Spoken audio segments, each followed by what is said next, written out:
El grande, très grande ball, viva, viva! Hola, Serge, comment va? Alors, comment va le grande Toulon? Raconte-moi un peu, alors, ces supporters, ils sont prêts pour... Oui, on est prêt à les soutenir.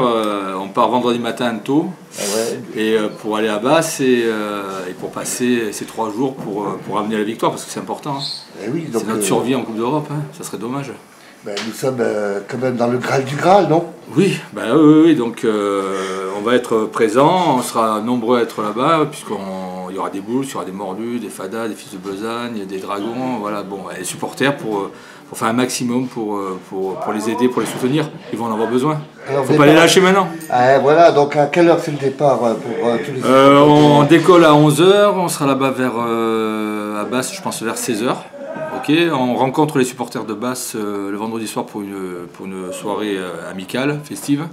Des valeurs du rugby aussi. Les valeurs du rugby, oui, parce que bon, quoi qu'il en soit, il ne faut pas oublier que c'est le rugby. Le rugby, c'est une fête entre supporters, et celui qui gagne est forcément le plus fort, donc il faudra respecter le gain du match. Et le samedi, on sera présent, on fera un maximum d'ambiance pour essayer de faire du bruit, de les soutenir, de les mener jusqu'à la victoire, parce que peu importe, même une victoire d'1 point, on prend, il faut gagner, voilà, point final. Et puis je pense qu'on a tous les moyens pour gagner, on a une bonne équipe, il faut arrêter de critiquer, il faut les soutenir, Voilà. Autrement, Toulon, c'est la ville la plus magique du monde en rugby. Alors cette fin de rencontre face au WAPS, les valeurs ont parlé, le ballon, le cœur. Après Toulon, le problème c'est qu'il ne faut pas être cardiaque, je veux dire, parce que sinon on devient vite fou, on est vite malade. Non, voilà, ils nous ont apporté tellement de bonheur depuis tout ce temps, depuis toutes ces années, qu'aujourd'hui, ils arrivent à arracher sur les dernières secondes, une victoire inespérée. Et puis voilà. Grandiose, une victoire méritée, pas qu'inespérée, parce qu'elle est liée d'un travail, d'un collectif. Quand je vois tous ces jeunes Toulonnais aux côtés de ces grandes stars qui font avancer cette machine et qui ne lâchent rien, parce que c'est la première fois que je crois que Toulon s'est qualifié en dehors du temps réglementaire. Tout à fait. Il y a plus de 30 ou 36 ans. Écoute, de toute manière, c'est simple. Toulon nous a apporté tellement de bonheur depuis toutes ces années. Aujourd'hui, il nous apporte du suspense, plus du bonheur, c'est pas plus mal. Et puis, il ne faut pas oublier qu'on était dans une poule de la mort, que tout le monde nous prévoyait des matchs difficiles, et c'est le cas. Donc aujourd'hui, on ne va pas gagner des équipes comme Basse, comme les Wasps ou comme le Leinster avec 50 points, c'est pas possible. On a en face de nous des champions d'Europe. On a été à la hauteur, on a gagné, c'est le principal, et il faut rendre hommage aussi à toutes ces équipes qui ont joué le jeu aussi en face de nous. Elles se sont battues jusqu'au bout. Et puis voilà, on est dans une grande poule et on est un grand club européen. Voilà, donc, une grande équipe. Une grande équipe, on a tenu notre rang avec des jeunes, mais aussi avec des joueurs de valeur.